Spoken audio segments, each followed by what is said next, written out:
मिश्रा आप सबके बीच इतिहास विषय के साथ उपस्थित हूँ। सरस्वती ग्रुप ऑफ कॉलेजेस के इस डिजिटल प्लेटफॉर्म पर आप सभी का स्वागत है। आप सबके बीच जो हमारा चैप्टर है इसका नाम फिरोज शाह तुगलक है। इसके अंतर्गत जो हमारा आज टॉपिक है वह फिरोज शाह तुगलक के सुधार।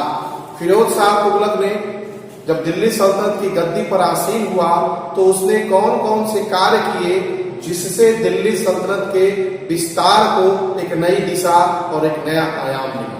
आइए हम सभी चर्चा करते हैं कि फिरोज शाह तुगलक के सुधार को अध्ययन करने से हमें किन किन उद्देश्यों की प्राप्ति होगी, उसके बारे में हम सभी आज चर्चा करें। फिरोज शाह तुगलक के सुधार व जन कल्याणकारी योजनाओं के बारे में आज इस वीडियो के बारे में हम सभी अध्ययन करेंगे। तो आइए हम सभी चर्चा करते हैं फिरोज शाह तुगलक के सुधार। जिस समय फिरोज शाह तुगलक दिल्ली सल्तनत की गद्दी पर बैठा उस समय राज्य की जो आर्थिक स्थिति थी वो बहुत ही दयनीय हो चुकी थी। कारण ये रहा कि फिरोज शाह तुगलक के शासन काल के पूर्व यानी कि मोहम्मद बिन तुगलक के शासन काल की जो कुछ योजनाएं थी वह योजनाएं पूर्णतः धराशाही हो चुकी थी, जिसके नाते दिल्ली सल्तनत के राजस्व पर एक बहुत बड़ा आर्थिक आघात पहुंचा था, जिसका खामियाजा फिरोज शाह तुगलक को भुगतना पड़ा। मोहम्मद बिन तुगलक एक योग्य शासक था, दूरदर्शी शासक था, लेकिन उसने भी अच्छा सोचा कि कुछ योजनाओं को लागू किया जाए जिससे सल्तनत के राजस्व में वृद्धि हो। ऐसे में उसने सर्वप्रथम दोआब में कर वृद्धि की योजना सोची। दोआब का जो क्षेत्र था वह उपजाऊ क्षेत्र था। उस क्षेत्र में, अन्य क्षेत्रों में नहीं, सिर्फ दोआब के क्षेत्रों में उसने सोचा कि हम कर में वृद्धि कर दें। 1/10 से या 1/20% की अगर हम वृद्धि करते हैं तो यह वृद्धि कोई बहुत अधिक वृद्धि भी नहीं होगी और किसानों के ऊपर कोई अधिक दबाव भी नहीं होगा।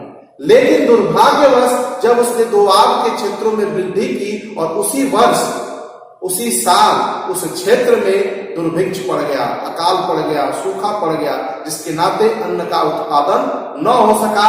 लेकिन बावजूद उसके जो अधीनस्थ कर्मचारी थे, एमबीटी यानी कि मोहम्मद बिन तुगलक के, उस क्षेत्र में जाकर के किसानों से, जमींदारों से जबरदस्ती कर को वसूलने लगे, जिसका खामियाजा यह हुआ बहुत सारे किसान कृषि को छोड़ करके भागने लगे। इसका खामियाजा राज को भुगतना पड़ा। ऐसे में फिरोज शाह तुगलक, यहां थोड़ा सा मिसप्रिंट हुआ है, यहां पर एमबीटी होगा यानी कि मोहम्मद बिन तुगलक की योजनाओं की असफलता ने स्थिति को और भी अधिक गंभीर बना दिया। लूट खसोट, कुप्रबंध और दुर्भिक्ष के कारण प्रजा को जो कष्ट हो रहे थे वो बहुत असहनीय कष्ट थे। ऐसे में फिरोज शाह तुगलक ने अपनी योजनाओं के माध्यम से प्रजा के घाव को भरने का पूरा प्रयास किया। सबसे पहले उसने कृषि को प्रोत्साहित करने के लिए कुछ योजनाएं लाई। जैसे मोहम्मद बिन तुगलक के शासन काल में उसकी योजनाओं और दुर्भिक्ष के चलते कृषि की जो अवनति हुई थी उसको सुधारते हुए फिरोज शाह तुगलक ने कृषि में उन्नत किस्म के बीजों के प्रयोगों के लिए किसानों को प्रोत्साहित किया और किसानों को कहा कि आप अच्छे बीजों के प्रयोग से सरप्लस अधिशेष उत्पादन करके आप अपनी स्थिति को बेहतर कर सकते हैं। कृषि उत्पादन में वृद्धि के उद्देश्य से साम्राज्य में सिंचाई की व्यवस्था की गई और सिंचाई की व्यवस्था के लिए फिरोज शाह तुगलक ने कुछ नहरों का निर्माण कराया था, जिनमें सबसे जो महत्वपूर्ण नहर था वो उलुग खनी नहर था, जिसके द्वारा यमुना नदी का पानी हिसार तक पहुंचता था। कहां तक? यमुना नदी का पानी हिसार तक। और इस नहर की जो लंबाई थी वह लगभग 150 कोस की थी। जो दूसरी नहर थी जिसका नाम है रजबाह नहर, जो 96 मील लंबी थी, जो सतलज से घग्गर तक जाती थी। तीसरी जो थी मांडवी तथा सिरमौर की पहाड़ियों के निकट से आरंभ होकर के हांसी तक जाती थी। इनमें से जो यह यमुना नदी है, यमुना नहर का आज भी पंजाब को सींचती है। यमुना नहर आज के डेट में भी पंजाब जैसे देश को वह अपने जल से सींचती है। दूसरा जो पॉइंट है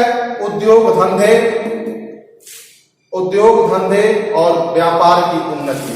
फिरोज ने देश को समृद्ध बनाने के लिए उसने उद्योग धंधे और व्यापार को काफी प्रोत्साहित किया। उसने 36 प्रकार के, ध्यान देने की जरूरत है, उसने 36 प्रकार के कारखाने स्थापित किए जहां विभिन्न प्रकार के वस्तुओं का निर्माण होता था। प्रत्येक कारखाना एक उच्च श्रेणी के मालिक के अधीन होता था। इन कारखानों में अधिकांश वस्तुएं महल तथा शाही उपयोग के लिए निर्मित होती थी। सुल्तान ने आंतरिक व्यापार को स्वतंत्र करने के लिए उस पर से अनेक कर हटा दिए, जिनसे वस्तुओं के आने जाने में जो बाधा पड़ती थी वह बाधा समाप्त हो गई और इससे व्यापार में आशातीत उन्नति हुई। तीसरा जो व्यवस्था थी ठेकेदारी व्यवस्था। सुल्तान कभी कभी प्रांतों और अन्य क्षेत्रों का कर उगाहने का कार्य उन लोगों को देता था जो उसे सबसे अधिक धन देने का वादा करते थे। इससे राज्य को निश्चित आय से ज्यादा धन मिलने लगा, किंतु जनता के कष्टों में वृद्धि हुई। नेक्स्ट था उद्यान। फिरोज ने राजस्व में वृद्धि करने के उद्देश्य से दिल्ली के निकट लगभग 1200 नए उद्यानों की स्थापना की तथा अलाउद्दीन के शासनकाल के बचे हुए 30 उद्यानों को पुनः व्यवस्थित किया। इन उद्यानों से विभिन्न प्रकार के फलों का उत्पादन लगा होने, जो एक जगह से दूसरे जगह पर आने जाने लगा, जिसके नाते राजस्व के आय में आशातीत वृद्धि होनी शुरू हो गई।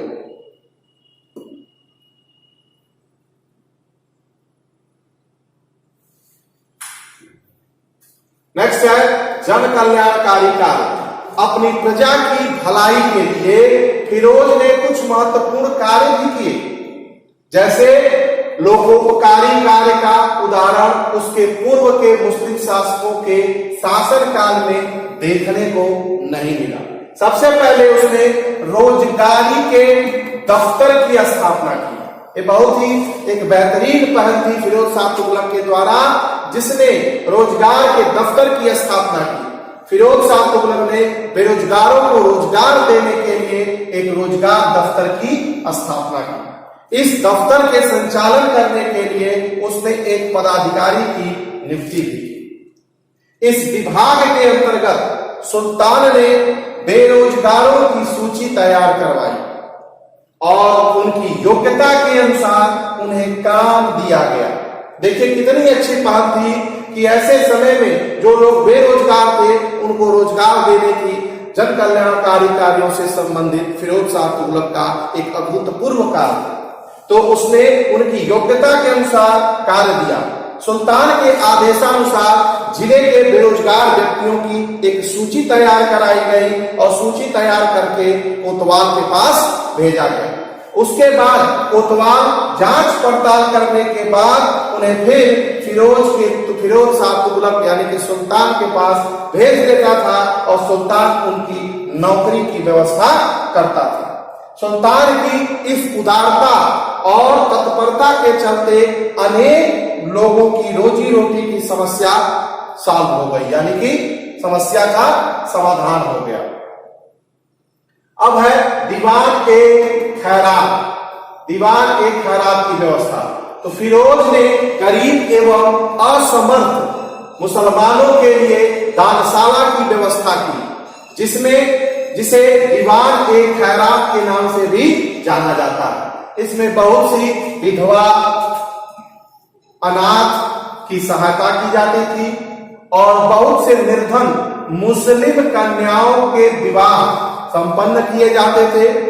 लोगों ने इस अनुदान का लाभ उठाया। अफीफ लिखता है, इतिहासकार अफीफ लिखता है, अमीर व गरीब देश के कोने कोने से दौड़ पड़े। अमीर व गरीब देश के कोने कोने से लोग दौड़ पड़े और अपनी कन्याओं के लिए अनुदान लेने लगे। इसके साथ ही साथ उसने खैराती अस्पताल की भी स्थापना की।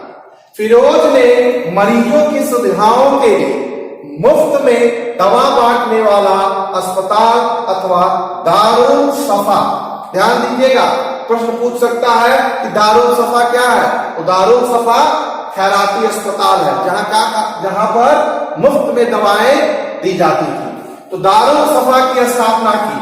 रोगियों के निदान तथा देखभाल के लिए अस्पताल में योग्य और अनुभवी हकीम नियुक्त किए गए, जहां रोगियों की मुफ्त चिकित्सा की जाती थी और उन्हें मुफ्त भोजन भी दिया जाता था। सुल्तान इस खैराती अस्पताल के वैद्य गांव के अलग अलग क्षेत्रों में उनकी आय से इस अस्पताल का खर्चा भी चलता था। अब है तीर्थ यात्रियों की सुविधा के कारण। सुल्तान ने मुस्लिम यात्रियों की सुविधा की उचित व्यवस्था की। तीर्थ यात्रियों को आर्थिक सहायता भी दी जाती थी। उनकी यात्रा को सुखद बनाने के लिए सुल्तान ने 200 सरायों की स्थापना की तथा लगभग 150 कुएं भी खुदवाए। इसके साथ ही साथ शिक्षा साहित्य की भी उन्नति की ओर उसने कार्य किए। फिरोज को शिक्षा एवं साहित्य से बहुत ही गहरा लगाव था।